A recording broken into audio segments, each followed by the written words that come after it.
সকালবেলা উঠেই টুকটাক কিছু বাসি কাজ সেরেই আগে লেগে পড়েছি এই সোফা সেটের কাপড়টা পাল্টাতে। এটা কিনে এনেছি, এই সেটটা দেখেছই, সেদিন কিনেছিলাম, ধুয়ে টুয়ে মেলেও দিয়েছি, হয়তো বা দেখেছো ব্লগে। আজকে সেটাকে পাতবো কাটাকুটি করে।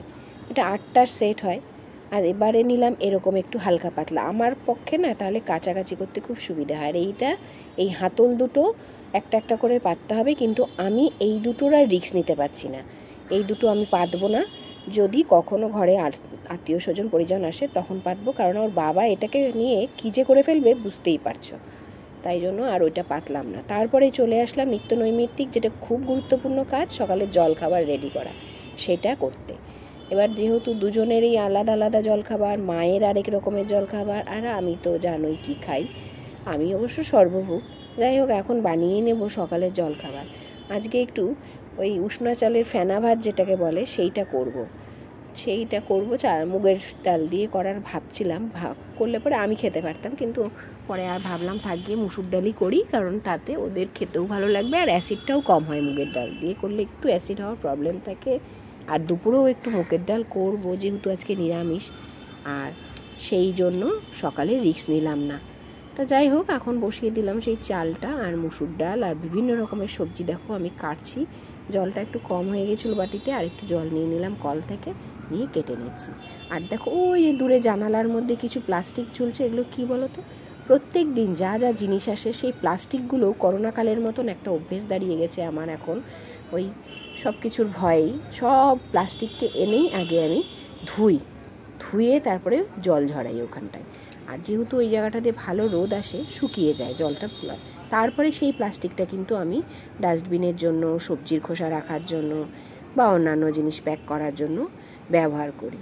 এইটা একটা খুব বাজে অভ্যাস বলতে পারো, যেটা করোনার সময় হয়েছিল, আবার সেটা বাড়তি হয়েছে, দেখতে পাচ্ছি যে এটা আবার বাড়ছে পুনরুক্ত। জানি না এটা ভালো না মন্দ, তোমাদের যদি মনে হয় এটা আমার মন্দ অভ্যেস, তাহলে অবশ্যই কিন্তু তোমরা হেজিটেট করো না, আমাকে কমেন্ট করে জানিও যে এটা আমি কি ঠিক করছি না ভুল করছি। যখনই কোনো জিনিস আসে সেই জিনিসটাকে বাইরে বের করে একদিন অন্তত রোদে রাখি, আর না হলে ধুয়ে ফেলবার জিনিস হলে পরে ধুয়ে ফেলি, আর তারপরে সেই প্লাস্টিকটা পর্যন্ত, মানে যে ক্যারিটাতে আসে সেইটা পর্যন্ত ওলট পালট করে জল দিয়ে ধুয়ে তারপরে আমি শুকিয়ে ব্যবহার করি। তো যাই হোক, তোমাদের সাথে অনেকটা গল্পই করে ফেললাম, অনেক অ্যাডভাইসও চাইলাম, তোমরা অবশ্যই কিন্তু কমেন্ট করে জানিও। আর কিছু না হোক, তোমাদের এই মতামতগুলো আমার কাছে খুব গুরুত্বপূর্ণ বলে আমি অন্তত মনে করি, না হলে আর কিসের বন্ধু বলো। তো চলে আসলাম এখন চাল আর ডাল নিয়ে, সবজিটাও দিয়ে দিলাম প্রেশারের মধ্যে, ধুয়ে টুয়ে নিয়ে ঢালতে গিয়ে দেখো পাশ দিয়ে কতগুলো চাল পড়ে গেল। একেবারে অন্ধের মতো হয়ে গেছি জানো তো, কাজ করি একটা, মন থাকে আরেক জায়গায়, পরের চিন্তা করতে থাকি, এরপরেরটা কী করবো, এইসব ভাবতে গিয়ে এই কাণ্ডটা ঘটে। তো যাই হোক, কালকে না আমার একটা খুব গুরুত্বপূর্ণ কাজ হয়েছে, ক্লার্কে ব্লগে তোমরা দেখেছো সেটা। এই কাজটা অনেক দিন হয় আমার আটকে পড়েছিল, সেটা হলো।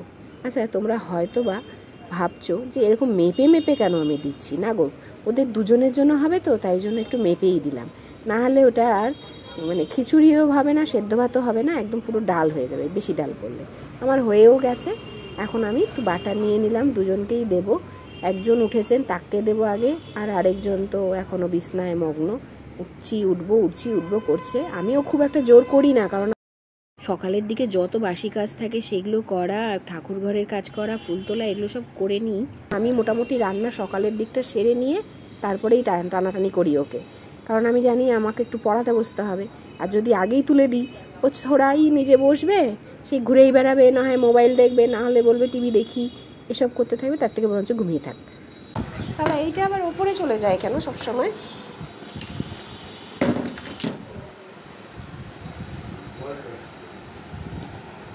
এইদিকে বস। এতক্ষণে একটু সময় পেয়েছি এটাকে নিয়ে বসবার, এ তো বসতেই চায় না। দেখো টেনে হিঁচড়ে এনে বসিয়েছি, সায়েন্সটা পড়াচ্ছিলাম আগে, আর নিজেরও টুকটাক কিছু কাজকর্ম করতে থাকি। এখন করছি একটু সবজি কাটাকাটি। হচ্ছে না? সুন্দর করে করো। প্রভাত বন্ধুরা, আশা করি তোমরা সকলেই ভালো আছো। পৃথিবীর যে যেখান থেকে আমার এই ব্লগটা দেখছো তাদের সকলকে অনেক অনেক ভালোবাসা জানিয়ে শুরু করছি আজকে নতুন আরেকটি ব্লগ। অনেকটা বেলা হয়ে গেছে, দেখতেই পাচ্ছ, গরম কিন্তু আবার বাড়তে শুরু করে দিয়েছে। যাই হোক, তবু 4-5 দিন তো একটু ঠান্ডা ঠান্ডা ওয়েদার পাওয়া গেছে, সেই বিভৎস রকমের গরমের হাত থেকে রক্ষা পাওয়া গেছে একটু এই মুহূর্তে। এই যা বিশাল ব্যাপার আমাদের কাছে, যেটুকু ভালো পাওয়া যায় সেটুকুকেই ভালো বলে গ্রহণ করে নিতে হবে, মানে অনেক বেশি ভালো বলে গ্রহণ করতে হবে। যা ওয়েদারের অবস্থা হচ্ছে তার জন্যই বললাম কথাটা।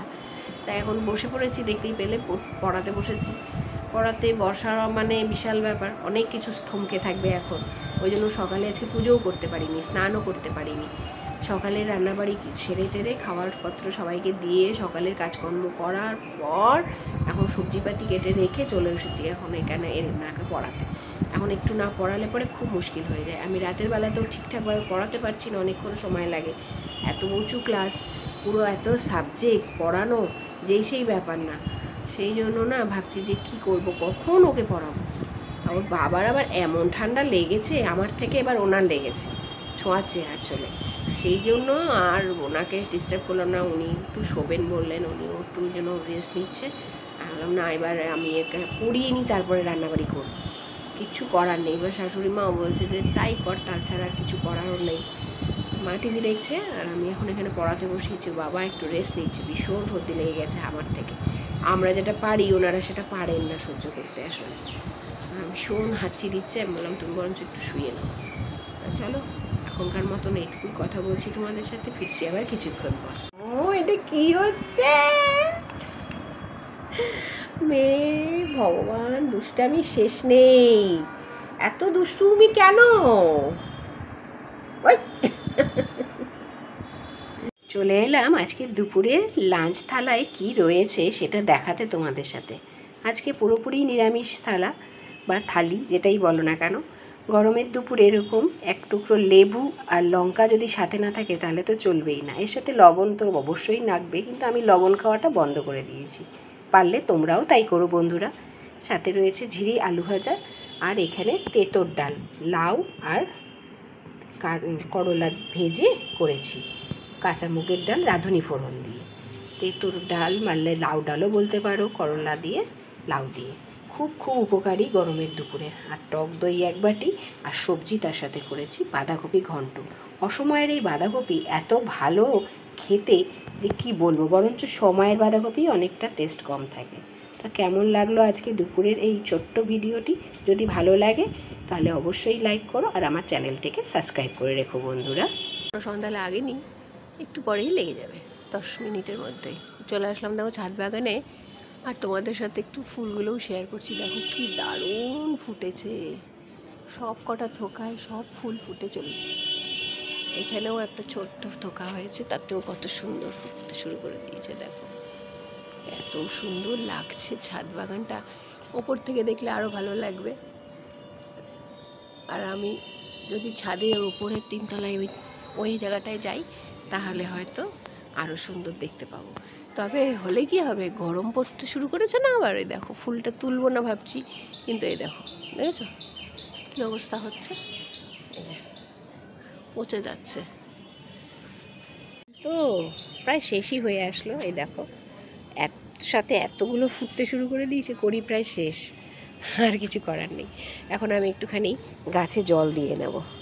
আর আমার কুমড়ো গাছটাও বেশ বাওয়াতে শুরু করে দিয়েছে। দেখো এই পাশ দিয়ে এই ডাঁটাটার সাথে চলে যাচ্ছে।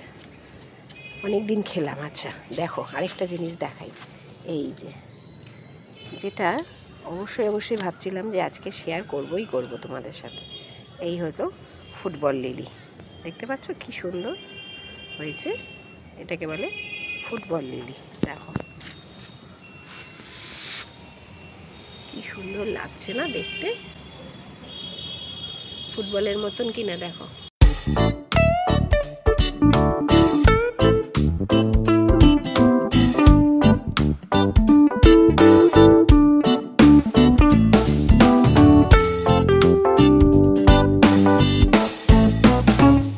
হ্যাঁ, এটা যদি টবে না হয়ে চৌবাচ্চায় দিতাম তাহলে খুব ভালো হতো, কিন্তু কড়িটা চলে এসছে দেখে আমি আর এবছর কিচ্ছু করলাম না। থাক, এবারে নামিয়ে দেবো। এটা ফুটে গেল, এবারে আমি গাছটাকে নামিয়ে দেবো নিচে। সিজনটা চেঞ্জ হলে একদম নিচে নামিয়ে দেবো, তাহলে খুব ভালো হবে। আর আমার ধনেপাতা গাছ কি সুন্দর, এটা রেখেছি, আরেকটা তো কেটে ফেলেছি আমি। ওর ঘাড়ে গিয়ে পড়ছে, একটু সরিয়ে দিই। আর এখানে দেখো কতগুলো কুমড়ো গাছ উঠে গেছে, আবার এখানে এগুলো বীজ ফেলে দিয়েছিলাম, আবার কুমড়ো গাছ উঠেছে।